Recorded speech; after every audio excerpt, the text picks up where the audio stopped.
CA inter intermediate qualify करने के बाद हमारे आगे सबसे बड़ा चैलेंज क्या आता है, अब हमें आर्टिकलशिप ज्वाइन करनी है।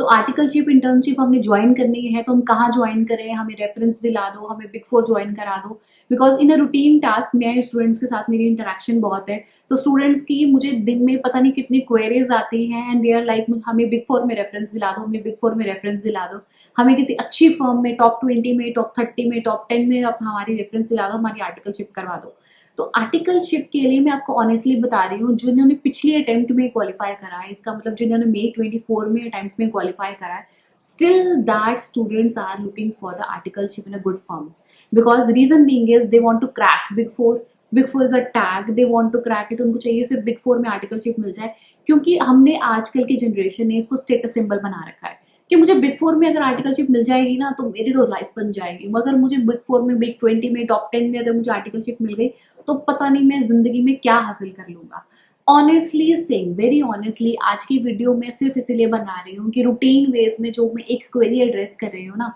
कि आर्टिकलशिप में जो ज्वाइन करनी है मैं कहाँ ज्वाइन करूँ मुझे नहीं समझ आ रही, मैं कैसे ज्वाइन करूँ मुझे नहीं समझ आ रही, कौन से रिसोर्सेज हैं, कौन सी फर्म्स वाइजर है, मुझे कुछ भी नहीं समझ आ रहा। तो सीधा आप ऐसे करो कि उसे अच्छी सी फर्म में मेरी रेफरेंस दिला दो। और ऑनेस्टली बता रही हूँ, जब मैं उनकी रेफरेंस के लिए उनको 3-4 फर्म्स के उनको कॉन्टैक्ट नंबर देती हूँ, उनको फर्म्स की ईमेल आईडी शेयर करती हूँ, लोकेशन शेयर करती हूँ, या फर्म्स को उनको बोलती हूँ कि फर्म्स को बोलती हूँ कि आप इस सीवी में कॉन्टैक्ट कर लो, इस पर्सन को कॉन्टैक्ट कर लो, बहुत बार स्टूडेंट इज लाइक वो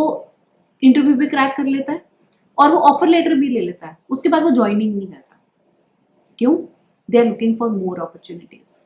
one student I came across, उसके पास 10 ऑफर लेटर्स थी और वो किसी में ज्वाइन नहीं करना चाह रहा था, because that person was looking for more opportunity. इससे भी कोई अच्छी अपॉर्चुनिटी मिल जाए तब इसमें क्रैक कर लूंगा, इससे कुछ और बड़ी फर्म मिल जाए तब क्रैक कर लूंगा, इससे ज्यादा स्टाइपेंड मिल जाए तब क्रैक कर लूंगा। ऑनेस्टली बताती हूँ, सारे फैक्टर्स आपके लिए इंपॉर्टेंट है, काम भी आपके लिए इंपॉर्टेंट है, टाइमिंग्स भी आपके लिए इंपॉर्टेंट है, कम्यूट डिस्टेंस भी आपके लिए इंपॉर्टेंट है, आपके लिए स्टाइपेंड भी इंपॉर्टेंट है, सारी चीजें इंपॉर्टेंट है। बट उसके apart from that you need to look out for self कि मैंने आगे पढ़ाई भी करनी है। You are final year students, आपके फॉर्म एग्जाम्स भी हैं, आपको फाइनल ईयर की पढ़ाई भी करनी है, आपको एमसीएस भी करनी है, आपको एडवांस आईटीटी भी करनी है, आपको आर्टिकलशिप भी करनी है, आपको बहुत सारा कुछ करना है। तो कौन कौन सी ऐसी चीजें हैं जो मुझे ध्यान में रखनी चाहिए, जो मैं करूँ, क्या करूँ, कैसे आर्टिकलशिप करूँ। पहली बात, नथिंग इज लाइक कि आप बिग फोर से अगर आर्टिकलशिप करोगे तभी एज अ सीए आप क्वालिफाई करके अच्छे फॉर्म में या अच्छे कॉर्पोरेट में जॉब मिल सकती है। There is nothing like that. even the person doing articleship from a small city, small towns, small firms,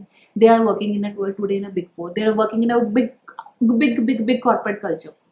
ऐसा कुछ भी नहीं है कि छोटी फर्म से अगर आपने आर्टिकलशिप करी है तो आपको बड़ी फर्म में काम नहीं मिल सकता। I am not talking about only big four, बड़ी फर्म में, अच्छी कॉर्पोरेट में आपको काम नहीं मिल सकता। There is nothing like that. But aspect क्या है, अगर आपने जो छोटी फर्म में भी आर्टिकलशिप करी है, जो आपने एग्जाम्स भी क्लियर करे हैं, अगर आपने वो वाइजली करे हैं, आपने आप पूरी कॉन्सेंट्रेशन के साथ करे हैं, तो ऑब्वियसली आपने वो काम सीखा होगा। And if you have the tendency to learn that every skills जो आपको स्मॉल फर्म में सिखाई जा रही है, तो obviously you will be able to crack your job, because आपने वो काम स्क्रैच से सीखा है और बेस से सीखा है। आई एम नॉट सेइंग कि आप बिग फोर में आर्टिकलशिप ना करो, what I am saying is look for a good opportunity. Best opportunity लेने के चक्कर में मैंने बहुत सारे आर्टिकल्स को ऐसे देखा है कि ऑफर लेटर उनके हाथ में है, उन्होंने उनको अडॉप्ट नहीं किया, उनकी आर्टिकलशिप स्टार्ट नहीं करी, और धीरे धीरे धीरे ऑब्वियसली फर्म्स आपके लिए वेट नहीं करेंगी, उन्होंने किसी और आर्टिकल रख लिया and now you are looking for the opportunity. What you will do, आपके लिए करने के लिए बहुत कुछ है, बट आप बहुत कुछ सिर्फ एक चीज पाने के लिए कि मुझे टॉप फर्म्स में आर्टिकलशिप चाहिए, आप स्मॉल फर्म्स, मीडियोकर फर्म्स में नहीं काम कर रहे हो। मीडियोकर फर्म में जो पर्सन अपनी आर्टिकलशिप कर लेता है, ऑनेस्टली कहती हूँ, जो अपनी मीडियोकर फर्म से आर्टिकलशिप कर लेता है वो हर एक जगह में एक्सेल हो सकता है, बिकॉज उसने बहुत सारे काम माइन्यूटली सीखे हुए हैं। उसने छोटी छोटी चीजें जो आप अपने हाथ से करते हो, स्क्रैच से सीखी हुई हैं, जो आप एक बड़ी फर्म में नहीं सीख पाओगे ऑनेस्टली। बट अगर आपको छोटी फर्म में अपॉर्चुनिटी मिल रही है, आपने लगन में उसमें काम किया है, तो do that and grab that opportunity, because इससे अच्छी अपॉर्चुनिटी आपको नहीं मिलने वाली, जहाँ पे आपको सब चीजें सीखने को मिल रही है। And by the time when you doing your articleship, by the time when doing your articleship, आपको टाइम बाय टाइम पता चलना शुरू हो जाता है कि मुझे इस काम में इंटरेस्ट आ रहा है, इसमें नहीं आ रहा, ये एरिया अच्छा लग रहा है, ये नहीं लग रहा। और बाय चांस अगर मैं बोलूँ कि आपने सिर्फ एक ही फील्ड में आर्टिकलशिप करी है और बहुत सारे स्टूडेंट्स हैं जिन्होंने आर्टिकलशिप करते करते और करने के बाद भी देर लाइक यार इस एरिया में मैं सीए बनने के बाद तो काम नहीं कर सकता। बट अगर इस एरिया में मैं सीए बनने के बाद काम नहीं कर सकता, इसका मतलब the day I qualify again I am going back to the zero because I am a fresher. मुझे जो मैंने काम किया वो तो काम करना ही नहीं है, और जो काम मैंने नहीं किया मैंने उसमें काम करना है, तो आई एम अ फ्रेशर। मुझे आर्टिकलशिप का भी कोई एक्सपीरियंस नहीं है बिकॉज उस फील्ड में मैं काम ही नहीं कर रहा। तो बेटर इज कि आप उस फील्ड में एरिया में आर्टिकलशिप चूज करो जिसमें आप अच्छे से काम कर सकते हो, instead of taking a wrong decision and hasty decision, better to take a late decision. थोड़े 1 महीना ले लो, 15 दिन ले लो उसको डिसाइड करने में, इट्स बेटर देन कि आज ही आपको फर्म मिल रही है, आप बोलो कि मुझे बिग 4 में ही काम करना है, मुझे बड़ी फर्म में ही काम करना है, उसी में आर्टिकलशिप मिलेगी तो करूंगा। भाई सबके साथ नहीं होता है,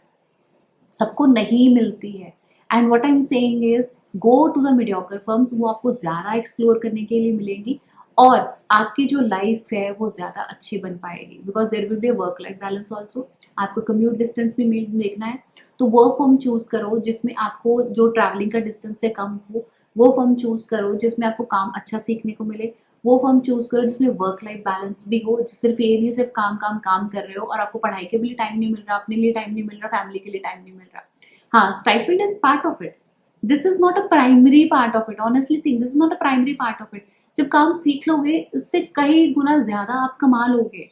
बट अगर काम ही नहीं सीखने को मिला and you are getting the stipend, तो उसका क्या फायदा? द डे विल क्वालिफाई तब भी आपको स्टाइपेंड तो अपने आर्टिकलशिप में अच्छा मिल गया, काम आप अच्छा नहीं कर पाए, काम आप अच्छा नहीं सीख पाए, तो उस चीज़ का क्या फायदा आपको? टू डू दैट आपको स्मॉल फर्म मिल रही है आर्टिकलशिप के लिए, उसमें आप आर्टिकलशिप कर सकते हो, आप मीडियोकर मिल रहे हो उसमें आर्टिकलशिप कर सकते हो, टॉप फर्म मिल रही है उसमें आप आर्टिकलशिप कर रहे हो, बिकॉज कोई भी फर्म खराब नहीं होती है,